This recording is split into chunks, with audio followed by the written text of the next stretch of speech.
We can dance. If you want to, Yeah, you can we can bring, dance. If you want to.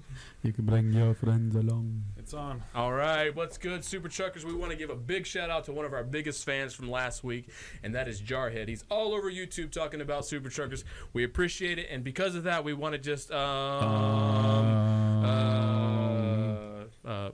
okay. And to all of our other people out there watching, welcome to the Super Trucker Podcast. Every Thursday live, we join. You can join us. I'm Mike, and this is Mike, and this is Christian. And today we're going to answer some questions that we received from owner-operators who's put it in the comments or actually sent us emails. And the first question is going to be seasonal work, good or bad for business? So, Christian, I'm going to ask your opinion on that because you've kind of seen all kinds of aspect with your experience. You've seen it all over. So you kind of tell me what you think about it, and then I'm going to chime in on it. All right. I personally think it could go both ways. It's really perception. If you have the ability and you're disciplined enough to know that it is exactly that, seasonal. When it's good, it's going to be good for a little bit. But once it goes away, you have to have the ability to adapt, to revert, and go back to the way it was. Right? So I think that's the important key to that. And not to compare, like once it goes back to the original or that seasonal goes away, don't compare the rates of normal time to seasonal time, because remember, seasonal is exactly that. People are going to overpay to get the product out, whether it's a Christmas crunch or whether it's plants coming out of Florida, whether it's produce or whatever the case may be. I think you just have to have the mindset of it's temporary and then it's going to go back to business as usual. Unless there's guys that just chase seasonal and, chase produce across the country, that's a different animal in itself. Well, in a spot market, it's really what you do. You chase seasonal as much as you can. However, it's not so much seasonal is good for you. The post effect after seasonal, that's what can really hurt you. Right, so to be disciplined enough to know when it's gone, and to be okay with that. So we got a comment. Somebody said nice harmony. So I appreciate you joining in on that. That's a big rig radio network. Nice harmony. Thank you, sir. Snorlord says howdy. Marty says I gave it a thumbs down. That's okay. We'll work on our singing. We'll get a little bit better. I'm trying, man. I'm trying. Ralph says new to your channel. Welcome, Ralph. Glad to have you. Jorge, what's up, buddy? Hope you're doing good, enjoying your vacation. He gives us a big thumbs up. So, seasonal work. So I'll chime in on it because it is something that we do participate in here, and it's something that we see good and bad. So the good, obviously, it's a nice shot in the arm. It's a good opportunity to set some stuff to the side when you're got that influx of financial income increasing. The downside to it is I think it has to be the right mindset and the right individual, because at this point when someone comes along and that's their expectation, especially if they're new to a company and you put them right into seasonal work, and for the next 2-3 weeks to 2 to 3 months, they're like, okay, so this is the norm, this is the regular. And then all of a sudden that stops. If that was quite significantly more than the usual, their expectations now are like, whoa, what's going on, man? I feel a little, I feel like what happened? Did the market drop? Oh, no, that was just some seasonal work that we're doing. Well, where did it go? When's it coming back? And what do I got to do to get my hands on that? So it takes the right individual to have the right mindset to understand that it's exactly what it was. Take advantage of it when it's here. And when it's gone, it's gone. There's nothing you can do about it. Right. And that was at the same time, don't forget this. The seasonal rush is to get ahead. So once you get ahead and it stops, if you struggle to get back in business and keep things flowing, you undoing everything that you just did. You undoing all the benefit of the seasonal work. I agree. And to piggyback on what you were saying, shame on that company recruiting based off of on the perception that work was forever. So if they were telling you that, I mean, shame on them for doing that. But if they told you up front, hey, we have seasonal work, why don't you come on board, help with the seasonal stuff, and then we'll, here's what we do year round. This is other work. Then that's then. And sometimes you can share that with someone. It just takes the right mindset. So driver, if you're out there watching that and someone does explain that to you, make sure that you're wrapping your mind around it. It's no different than when you tell someone, hey man, we got a load going here.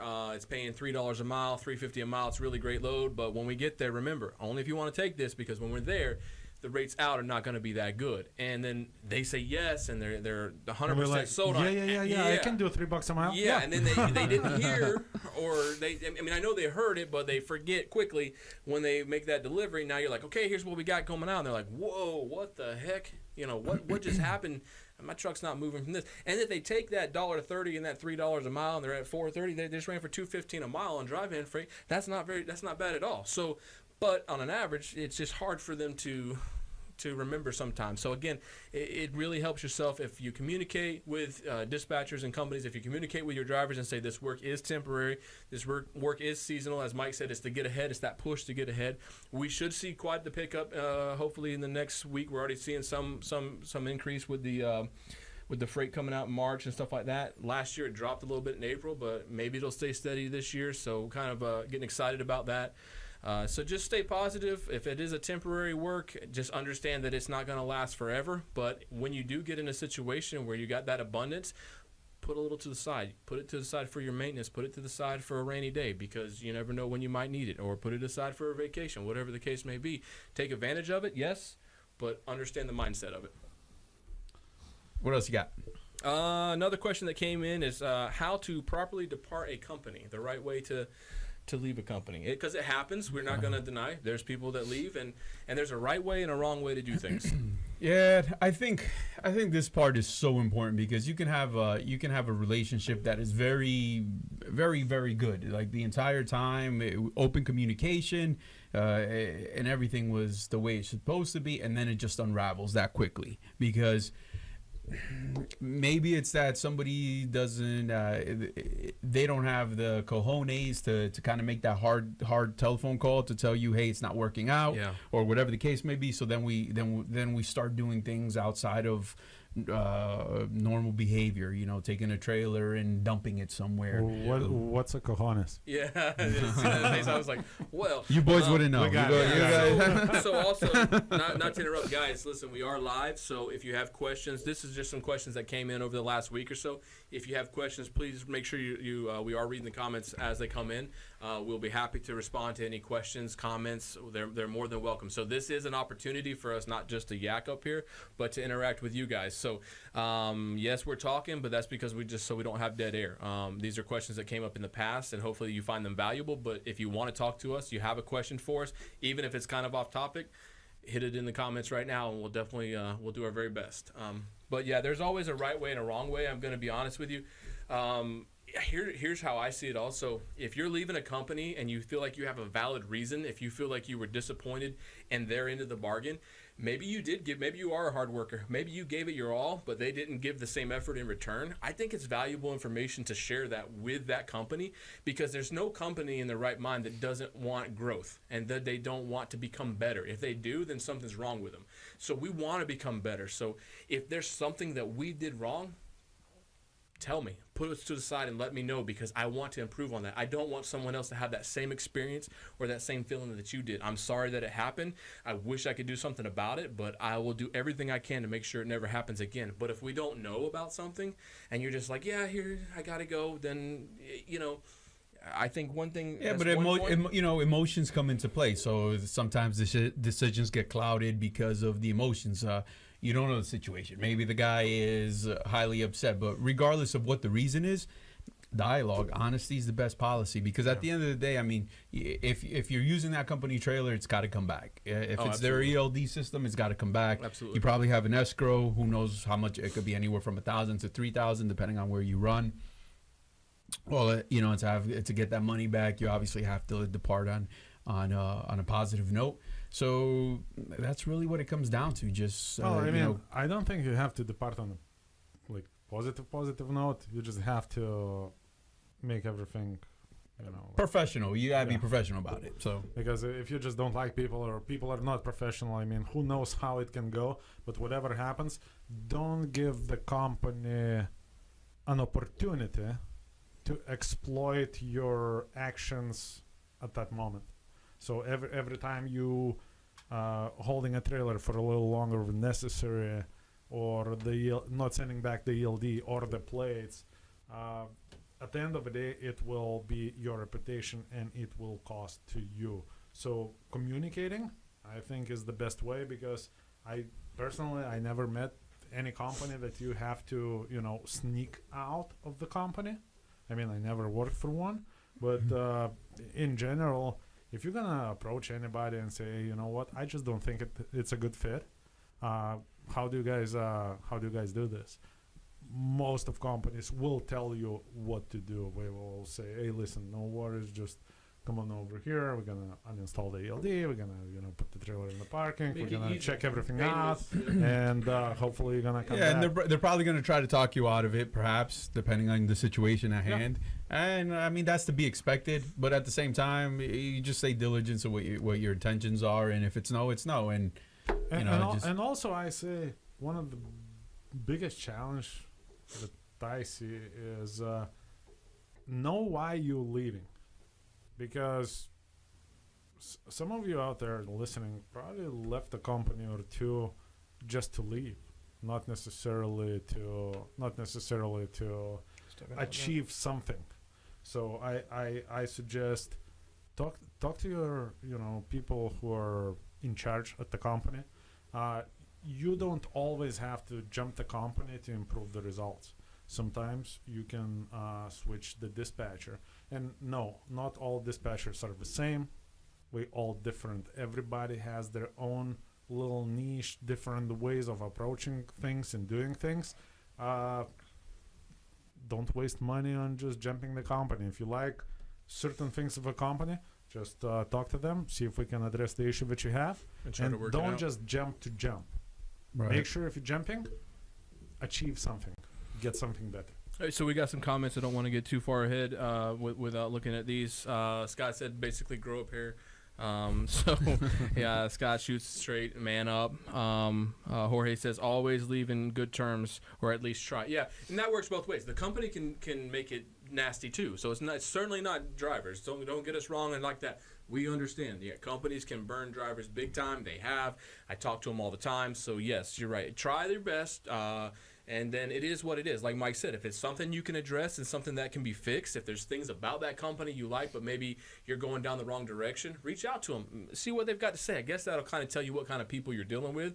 If they just ignore you and they don't care, well, then maybe it is time for a change. But if they hear and they listen and they do something about it, then they probably care too. So give them a chance. Scott said also, there's a question, I'm not skipping it, I'm going to actually ask it, but Scott said, protected the trailer today. That's right. I saw the pictures on that, Scott. Thanks, good looking out. We were supposed to be picking up some empty plastic kegs, new plastic. Scott went to go, obviously he drove all the way over there for the pickup. Went to get in, he said, hey guys, what are you putting on my trailer? And it was recycling plastic, milk jugs, a bunch of stuff that we don't haul. And it was all baled. He sent the picture right away. He said, don't put that on my trailer. Sent it to his dispatcher.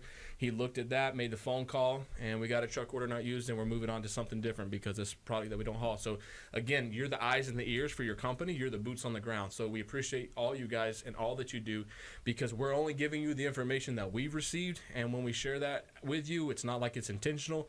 We're not lying to you. We're not misleading you. Now, if they're lying, like this guy said, he was apologetic. He said, I'm sorry, man. The account manager screwed up and totally wrote on here something it's not. So that is always a good looking out. Yeah, good job, Scott. See, Appreciate you, buddy. The ability to do forward thinking, right? Because if you didn't do anything about it and we loaded that, and then it's not a food grade trailer, and you got to have a washout, and so many things could happen along with that. So Yeah, because at the end of the day, the broker, every time we want, the customer broker, we want a food grade trailer. Yeah. And then you get those trailers, 2020s, 2019s, we're rolling in, and then now we're trying to load some garbage, and And again, had he said nothing, it would have got loaded. We would have never known the difference. So again, this is a partnership. It is a teamwork together. So we appreciate all that our drivers do for us. You guys are awesome, and we really do appreciate you. One question came up from Sam. Says, I heard the market is bad because of the coronavirus. What do you think? I've heard some talk around that a little bit going around because of the same thing when we had the trade issues going on. A lot of goods come in and out from China. And anything that affects that could slowly have an effect on the market. We may not even have seen the full effect of it yet. No, you probably, who knows? You probably see Delayed. a quick spike before actually things slow down. Yeah. I know I bought water Yeah. yesterday. Well, so. that's the whole thing. You saw that with the tariffs, right? You had people who had warehouses full of stuff that they had to hold and wouldn't ship until some of that stuff got worked out, even that was received in, because then they would have to pay. I have a friend that's in the piping business, and a lot of their pipe is made, the plastic piping and stuff like that. And he's telling me the struggle he's having because of his costs going up with all this. So Look at okay. another question came in from Trucker Sherm. Trucker Sherm. It says, do you guys see any improvements with the freight in the near future? I kind of was discussing that a little bit in the beginning. February, even historically for us and other carriers, it's just kind of how the market is. January was nice and strong. Coming out of that Christmas season, there was that big push. February is always a drop off.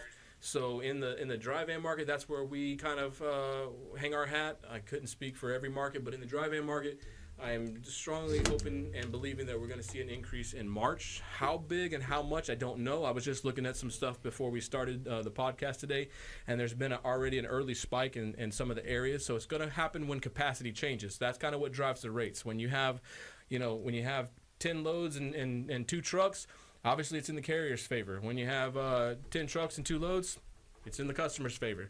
They're going to exploit it, so are we. So when the market's ready, we will exploit it at every moment and every time that we can for our drivers. And statistically speaking, it usually starts down south and slowly moves up towards Midwest. Right. So as the produce starts moving out of Miami and coming up into Central Florida, that even if you don't haul produce, I'm going to say one thing, I was a broker for a long time. One thing used to kill me, the guys who actually hauled produce, I could get cheaper rates from them than I could to the dry van carriers, because they're like, it's produce season, baby, and we're going to get you. So I was like, hold on, man. This is not a produce load. I don't care. I want $1,300 from Lakeland to Atlanta. What? Man, I don't even pay that for produce. So, we will exploit it. We will take advantage of it any chance we get. That's our job, and their job is to do the reverse. So that's this business. And that comes with the ripple effect, right? Because what happens to the freight coming into Florida? It's probably not as lucrative as it was. Nope. Yeah, and they start that early. You try to come to Florida, and they're dropping it already. They're like trying to pay you $1.60, $1.70 to come to Florida, and you're like, whoa. I'm not coming to Florida for less than $2.50 a mile. What's up? And they're like, oh, produce is down there. And then you're in Florida, and you're like, hey, what? 85 cents, 95 cents a mile. What the hell? And they're like, oh, well, what do you want? Produce? There's no produce down here. So yeah, they start early, and it's just a game. That's how they play it, and it's just being for the dispatchers out there, or for any of the drivers that self-dispatch.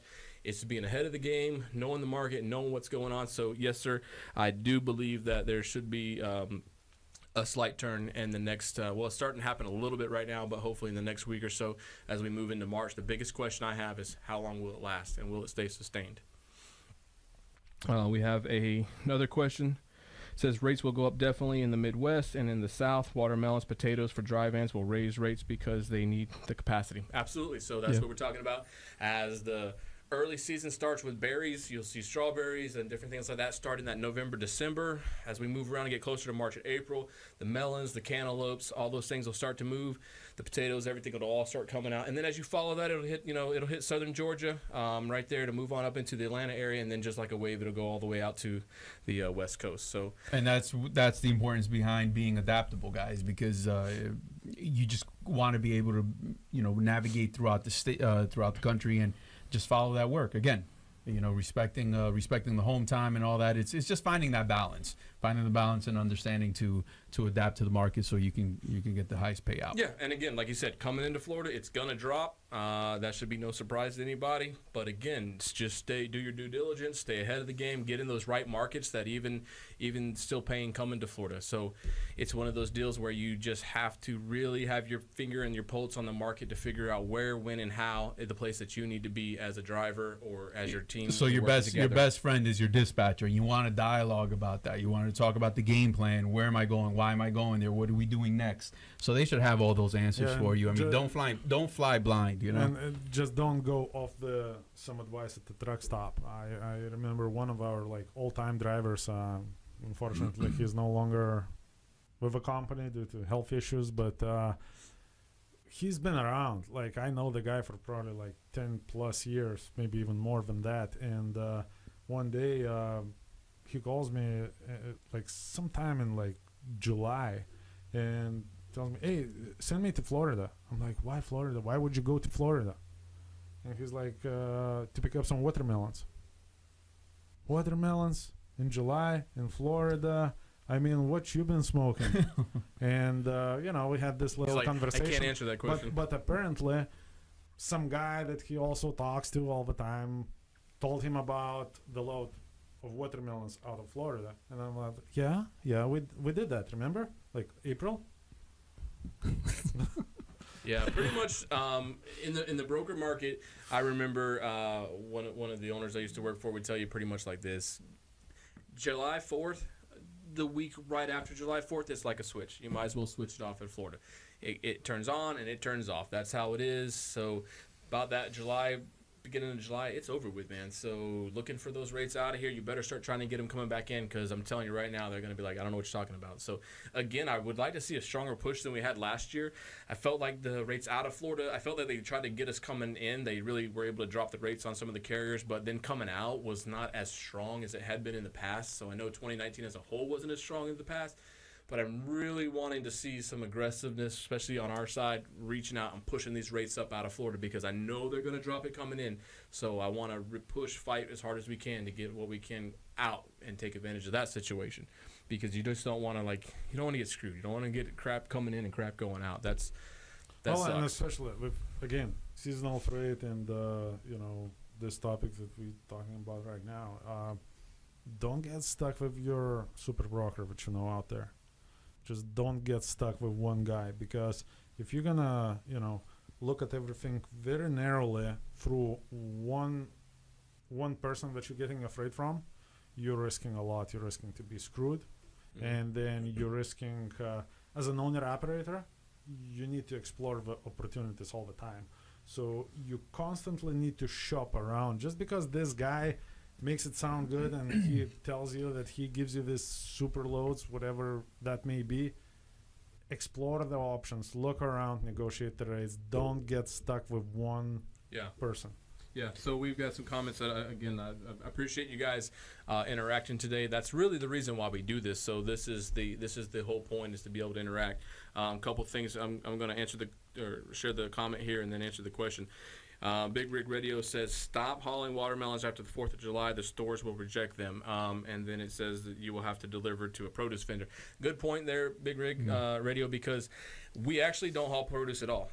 We avoid it completely. So for those reasons, I'm after the rates, but not the headaches that come along with it. So what you get is you get somewhere. I used to do reefer freight, and we would deliver it. And what guys didn't know is you'd tell them, hey, man, set your temp to this, in between 37 to 39. Don't let it go above that, and just save on fuel. They wouldn't listen. They would let it get to 40 or so, 41, and that's how strict some of these stores are. They had a tattletale in the back, and instantaneously, as soon as they read it and saw that it was above 39 at some point, rejected the whole load, even though the produce was in perfect condition. And then you have to go to the farmer's market, and you have to hope that you can get some part of the value back for the load. Now you have a claim and so forth, and it's just not really worth it. You know what I mean? We're after the rates, not the headache. So I agree with you on that. Then we had a question from Snorlord. He says, how easy is it to start a podcast? Any tips?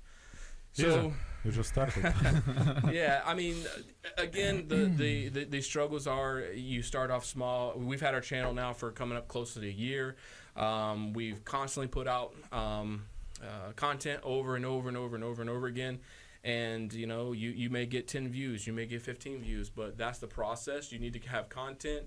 But this is the part that I love about it the most, is the actual interaction, being able to talk back to you guys live and answer your questions and discuss the things that you want to talk about. But I would just suggest, building that relationship and having content and talking to people and just talking to them about what they want to talk about. You know what I mean? So whatever avenue you're in, if you want to do a trucking podcast, if you want to do some other type of podcast, there's going to be an audience out there at some point. Don't give up. Stay focused. And also have fun, man. Don't be too critical, because if you start reading everybody's comments and you're overcritical, I mean, if they could do it better, then go ahead and do it better. And very important thing is, don't talk what you think you should talk about. Talk about what you really know. Yeah, because that's where the passion lies and all that. Even trucking. Who would rather do fishing topic? It's obvious, but trucking is our life. And do you think there is more fishermen or truckers? I think probably same thing almost. But fishing is usually a more fun thing to do. Yeah. And it would drag so much more attention. But again, by the way, if you wanna check out some fishing content, here's our Mr. Go ahead, man. There's the Mike plug. Fenton. He also has a YouTube channel. Subscribe there. Boy, I'm jumping up today, baby. But just give people the best that you can offer. So, for example, we all together been in trucking for long time, and not every driver has the insight of the office end, and we feel that it's a good opportunity for us to give you the other side of you, and we can communicate it that way. Just don't go talking about space science when you know mostly about cupcakes, and do cupcake channels. That is quite this across the spectrum there. So yeah, and then the other thing is, like Christian said, man, just don't take anything personal. As you saw, we did something in the very beginning of this video because somebody's kind of been a fanboy of somebody else that we made a comment on. We're just here to give as much information that we can, have fun, and that's what we're doing with it. So we were just Take it or leave it. Yeah, right? we're taking the criticism as it is. Yes, is our channel 30,000 subscribers? Nope, but neither was theirs when it first started either. So that's not what this about. It's not about 30,000 subs, 50,000 subs, 1 million subs. That's not what we're trying to do. We have real jobs right here. It's what we do for a living. We're just trying to share from our experiences. And if we say and a lot, well, that's because we're thinking about what we say before we say it. And if probably some other people did that a little more, they wouldn't have got videos made about them. So again, it's just it's fun for us. If it helps somebody, then great. It's an opportunity for us to don't forget, we are not professional YouTubers. We are professional truckers. Yes. Yeah. So there's a comment. So basically, you guys are not worried with the way the industry is going right now. No, because if you look at statistics from a while now, I mean, it's very common to see February drop.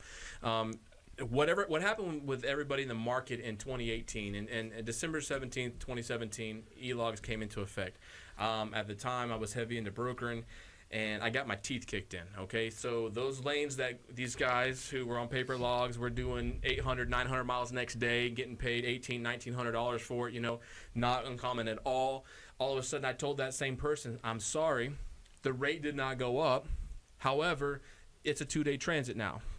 And these truck drivers were like, what? Carriers like, are you crazy? My guy wants more money, these electronic logs. And then all of a sudden in 2018, came around, rates were ridiculous. People were not taking the rates that were normal for those loads because now they were becoming 2-day transits instead of single days.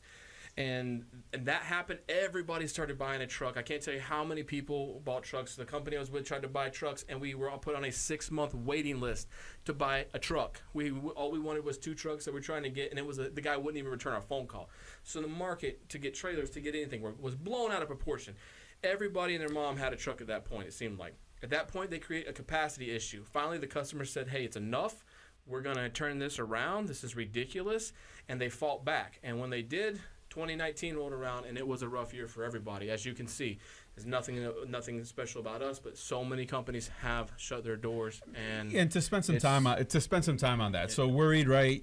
I mean, even if you're worried, what is that going to solve? All we can do is operate the best and most effective way today in the market that exists, because there's nothing we can physically do right now to change that. It's just how we operate to make some decent money in that. And even companies that are closing, I mean, if they're closing their doors and that's their outcome, we can't live there because that's not us, right? And so it's important to be aware of the situation and what's going on, but not to be worried to a degree where, I mean, what's your other alternative? Shut the doors? The goal is just to stay positive, to stay focused, and to operate in the market that you're in. You control what you can control, which is how well you work, how well you run during the time that you're allotted to run legally and safe, how difficult or undifficult you are to work with if you're partnering with another company, and present yourself available. Okay, now's not the time to go home and not work at all, because that's not going to solve anything. Bills are going to pile up, and they're not going to care. For your excuse can't be, hey, I can't pay my mortgage or my truck payment because the market's not so good right now. If you wait a little while, then I will. So we have to go out there and we have to work. Obviously, you have to make money. Every time we say this kind of thing, people leave a lot of comments saying, well, my truck has got to make money. And I get it, and they do. And everybody that is partnered with us that runs makes money, and plenty of it when they want to. Okay, so that's... but even going back to any type of right, situation. going back to what Mike said, don't get stuck in a lot of those questions about the market and being adaptable and this, that. Question your dispatcher, because some guys don't self-dispatch. So understanding the market and the trends and where they're going and posting their truck in different areas, they don't have that luxury. They're putting that in the hands of somebody else. And so definitely ask that individual, hey, what's your feel on this? I mean, and if you don't feel that you're getting quality dialogue and they're not communicating effectively with you, or they have no idea, then, you can visit that situation at that time and perhaps, deal with that at that time. Yeah. So, control what you can, and what you can't, there's nothing you can do about it. I wouldn't stress over it. No. So, to answer the question, I'm not worried. I feel strong, and I feel like we're in a good place right now. Yeah, it's just like what to worry about. Are you worrying about, oh my God, I'm not gonna get my $3 a mile, or you worrying about not being able to meet your minimum required numbers? And that's different. Yeah. So if it is, hey, you're not getting your $3 a mile, well, not right now. Like the seasonal thing, when it's there, get it. When it's not, set it aside for the rainy day. When it's not, there is wants and needs. Yeah. So meet your needs. But if you're not meeting your needs, your required expectations that you need financially to get done, then that's when I really would probably take a look first at the company that you're with and talk to them, okay? We never say jump ship. We are never trying. These aren't recruiting videos. They are just simply say, hey, talk to the people where you're at. Spend some time with me. What? Call me. Did somebody hear something? So, subliminal message. Yeah, right. Yeah. My name is Christian. My phone number is 813. If that's what you feel like doing, is calling Christian, by all means, call him, drill him. You can speak to him anytime. He's available. But the deal is, what we're saying is, like, you're somewhere now. Like Mike said in the very beginning, don't just jump ship. Talk to your dispatcher, talk to your company, and just ask them, is there something I could do more? I think if you approach it that way, kind of humble yourself and approach it in that manner, they're going to say, hey, man, it is what it is. You like it, you don't like it, goodbye. Okay, well, then you call Christian at that point. But if they take a minute to talk to you and they got some ideas about how you can improve, then listen, be a sponge, absorb it, and try what they say. Give it 2 weeks of doing what they say. If nothing improves, then... and be realistic, because like right now, today, in this market, if you're gonna come across and say, hey, listen, my buddy was making $3 a mile, when, how, like hauling what, doing what, and now I want this, or I'm gonna go and find it. If you're gonna actually do that, at this point you're wasting your time, you're wasting your resources, you're wasting everybody else's time and resources. So I'm just saying, be realistic, know what you want. There is plenty of information out there, and just does it talk seem to like people. Everybody has a buddy that's always better? That's all the time, all you man. hear. No, but you know my what? buddy's always doing something. Yeah, but I'll better. get those recruiting calls, man. And hey, I'm doing $3 a mile over here. I'm just looking for different lanes, different opportunities to be better. And I'm like, Here's okay, your listen, piece if of you were advice. doing $3 a mile, remind me again why you're calling me, because that's, if it's that dedicated work.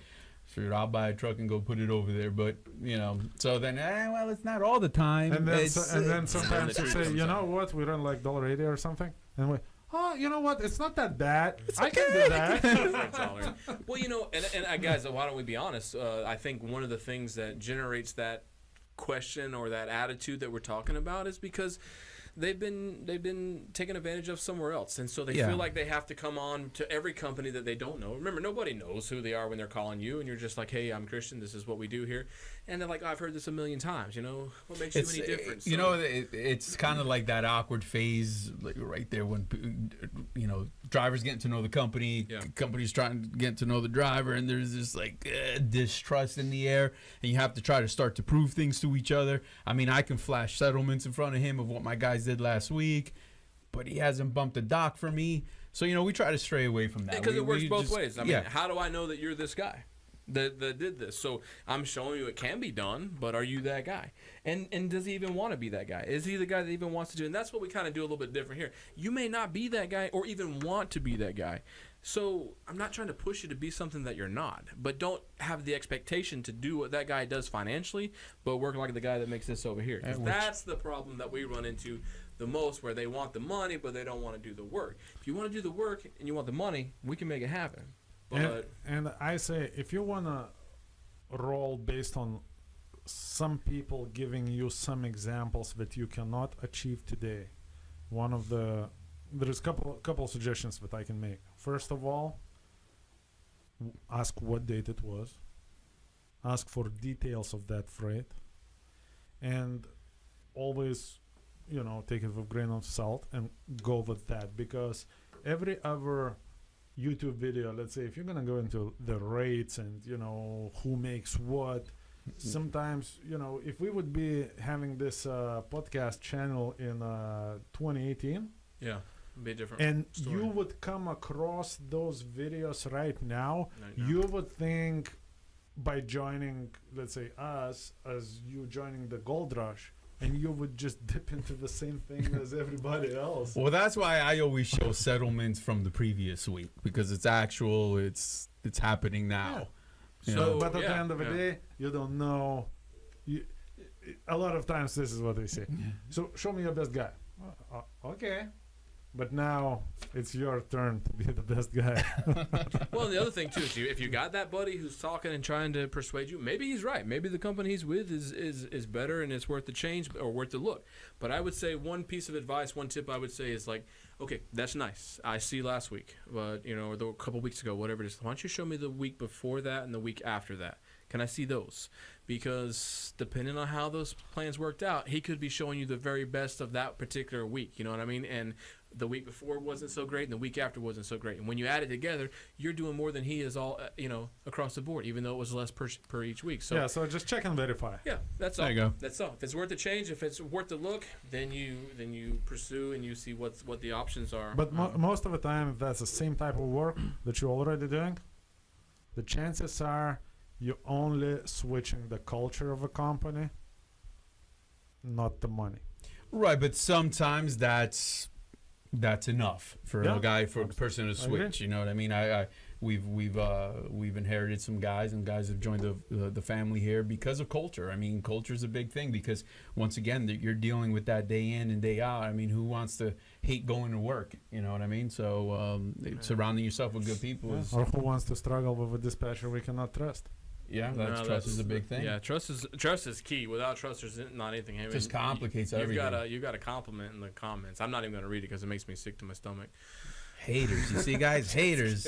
I love Christian. Christian is a good guy, and I'm proud to work with both these guys right here. I believe in everything that they say and they do. And I was skeptical in the beginning of what they were saying and if it was true, but they've showed it to be true. They care, they're compassionate, and I'm extremely proud to be a part of this. So I give them a hard time because they give me a hard time, but I say thank you to both you gentlemen for the opportunity that you put in front of me and the way you support this company and put it into it. So You're making me blush, man. no, I mean it. I mean, But, I strongly mean it. So, and that's if I was here, or if I was not here. I mean, it is what it is. You guys put a lot of work in this, blood, sweat, and tears. You believe in it, and it's hard sometimes because even coming in part of that company, driver or not, I want to be a part of something that I can believe in, and I can tell you that I wouldn't be standing here right now if I didn't believe in the effort and the work that goes into the success. Are we perfect, and do things go wrong? Absolutely. And no, we're not perfect, and mistakes are made, but we do our very best to bounce back and to learn from those mistakes and to make sure they don't happen and make sure that everybody is getting taken care of to the best of our ability that we can. And I believe that 100% is being given every single day. And again, if it's not, then we need to learn from those mistakes and grow. So We're glad to have you too, Mike. You're a good Thank you. addition to Yeah. the family. So yep, no, I appreciate there's it. three Guys. amigos up here. we like Right? it We too. got a couple. We got a couple questions here. Sam Motor says, "Is hiring quick and easy in your company?" Or Scott? So It depends who you are. Yeah, so we believe in, like we said before, right? Trust and verify. We keep this process very simple. Our orientation is basically done in one day. We stick to the meat and potatoes of the project. I mean, if we really had to sit there and talk about hours of service, about the 14 and 11-hour rule for 2 days, I really don't know if we should be in front of each other at that point. So we're gonna concentrate on what will make you successful here at Voyager. That's how we make it effective. We fast track it. We're very honest up front. We'll run some basic background things, and we get you on a conditional fast track approval. At that point, we will ask you up front, is there anything we should be worried about that may or may not come back? And it is your honesty at that point that lets us know. Either that slows down the process because we're waiting on a couple items, or if you're not worried, then I'm not worried. Trust but verify. So we keep it simple, and I would assume everybody's honest up front, because nobody would want to switch a company, put all that effort, work in, knowing that they had a rollover 6 months ago and it's going to come out in the open. So that's how we do that process. So keep it simple. Nice comment here says from SD A41. It says the key to a happy, successful relationship, work, marriage, friendship is communication and open mind. If you go back and look at like a lot of our videos from the beginning, just when we were sitting at the conference table doing this, that is what we preached over and over again, being open-minded and communicating. That is the key to success. When we do orientation with a new driver, one word that comes up over and over and over again is communication. Perfect example, Scott is in this room with us in the chat here. He is a driver for us. He's a wonderful guy. He supports the channel. We appreciate it. Today, he communicated, if you missed the beginning of the podcast, he communicated something that he's seen about to go onto the trailer that we don't haul. We were misled by somebody. Again, not lying to him. We were misled. We misled him, and it just trickled downhill, and now he caught it, and he communicated instead of just putting it on the truck and driving away and be like, who cares, whatever. No, he protected himself. He protected the company, and we appreciate that because communication is key. I mean, it is the key to success. Just remember, open-minded, not open marriage. Don't get that confused, man. You'll get in trouble. No, sir. Got you.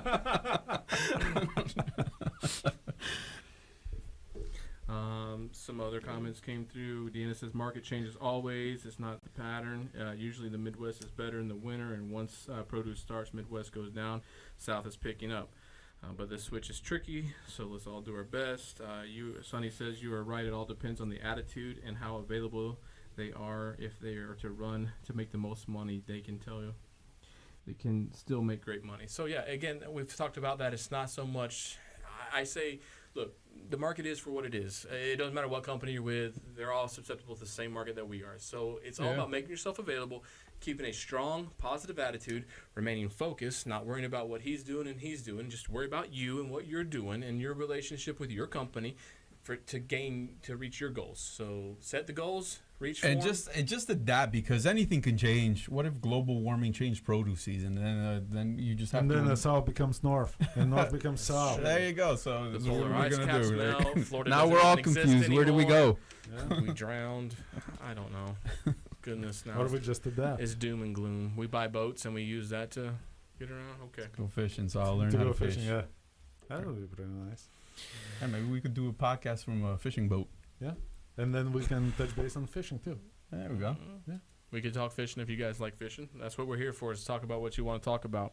Let's talk about one other thing before we close it out. What about self-dispatch?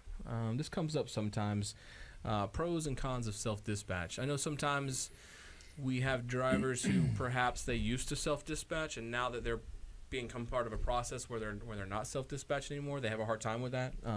Well, what's your thoughts on it? I can give you my personal experience, Sure. story, Yeah. and how I did it.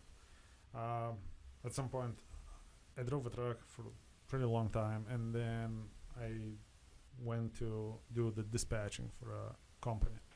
And I already knew how to dispatch, but it just wasn't something that I really enjoyed. I kind of wanted to get back on the road. So after dispatching for a couple of years, I got myself another truck as an owner operator, and then I hit the road. At that point, I already had my own authority, DOT, so I was pretty much one truck company running around. And I knew better than that, and I decided I'm not going to dispatch myself, even though I was 100% capable to do that. You had the experience, yeah. I had the experience, I had the knowledge, I had all the tools that I could do this. But let me tell you, the main thing why I decided to outsource my dispatching was because I knew that if I'm only dispatching one truck, that would be me. Yeah. I'm going to be guessing and shooting blindly and running on the chance too much. That's a good point, because you have the advantage of we know more on the market because we have multiple people in multiple areas, where you're only one truck and you're like hoping that where you're going. Okay. And if I'm gonna go, that's a good point. If I'm gonna go off the experience that they had when I was dispatching at that month, at that day, I'm just gonna be one of those guys who's talking in a truck stop, not knowing what I'm talking about. Other than that, your downtime would be running reports from where are the trucks, where are the better rates, and now it's and now, for example, in the established company, the dispatcher who let's say we don't go to West Coast too much, right? Right. Now let's say the truck gets all the way to Idaho. The company has tools to actually look into it. There is other dispatchers. Somebody had a truck last week. Yeah. Somebody That's had true. a truck there at the beginning of this week. Hey, how did it go? Did you get lucky? No. Yes. No. What's going on? Where should I go? There is a conversation. Yeah, there is a communication, group communication, of professionals with endless experience now. Like current experience, for example, if we're talking about changing market, like right now, the South is gonna start changing. If I'm only coming south once a week, man, I have to be pretty lucky to get the max rate, because I'm never gonna have enough information to run off. I will depend on the luck a lot. And now, like any given day in a week, we have probably at least a couple of trucks in Florida. We know what's up in Florida. Yeah. And then the ability, like you said, or you mentioned earlier, to don't put all your eggs in one basket, because you might build a relationship with one guy, one contact, one broker, and then it's only with that one person. That's all you know. And plus, on top of that, now as a group, we are learning, because that shipper is best to avoid. That receiver is problematic, especially when it comes down to the produce. Some of those small warehouses that you take those watermelons and other produce. Gosh, man, like if somebody this upcoming watermelon season, if there is gonna be a watermelon season, if somebody is loading watermelons, if you're one of those guys, give me watermelons, I don't care. If we double stacking your bins and you going to iffy place, the chances are we're gonna take those watermelons, and a month or two later you're gonna get a claim, because once we double stack the bins, the top edges of the bins, we kind of bend a little bit from the weight, and then we will write on your bill, bins damaged. There is nothing wrong with watermelons, but the bins are damaged. So that's just one very simple, basic, example. But in general, there is a lot of shippers, receivers that you should not go. How do you know as a one-man army? That was my challenge, and this is why I chose to outsource my dispatching, even though I was able to do this. And I think I didn't make a mistake. I think I did all right. That's a good point. Just again to share with you some experience, like one of you guys just said about sticking with one person. As a broker, it was my job to build relationships. Those relationships were to benefit me as a broker, and to benefit the company that I brokered for. So in doing that, a lot of times I'd find that single guy, one truck, has his own authority, out there doing it for himself. Man, I would love that guy, because he would want freight going back and forth, back and forth, back and forth, and I could take care of that for him. The downside to it is, looking back at it from a carrier standpoint, because I've been on both sides more than once, is that, man, if that normal lane from Atlanta to Lakeland paid $1,000 every single day to him, that I ran it with him, and then all of a sudden market jumped up to 12, You think as a broker, I'm telling him, hey man, it's 12 now? No, I'm riding it as 1,000 as long as I can. And if he's not experiencing other loads, or he's not out building other relationships, if he's not out looking for umro number one himself, then he's going to miss that opportunity. And that's what we're saying. So be careful, because when you're single like that, or even maybe 2 or 3 or 4 trucks, and you're doing all your own dispatching, you're limited to just you. Even though you can have access to the same loads, that's not what we're saying. You can use the DAT board, you can use whatever, but at the same time, your access to it and how your thought process is very limited to where you're going.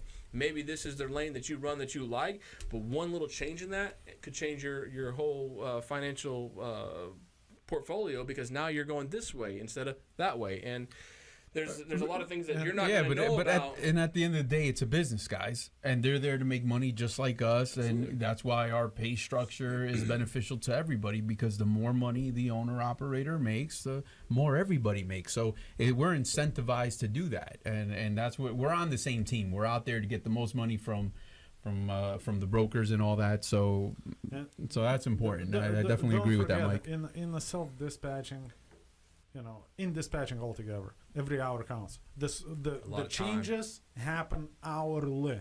Yeah. Not to mention daily. So, again, as somebody who could have dispatched myself, I didn't. Or like, look at last Friday, getting a load canceled. I had to really look into it. Yeah, that too. Friday, 4 o'clock. And then you have a whole team of people on it. Yeah, if you have a team of people. Yep. However, if you dispatch yourself, because some people just want to be in control, everyone wants to know, but as if test that water and start today, you don't have to take that load, because it's only you who's supposed to know that you're not there today.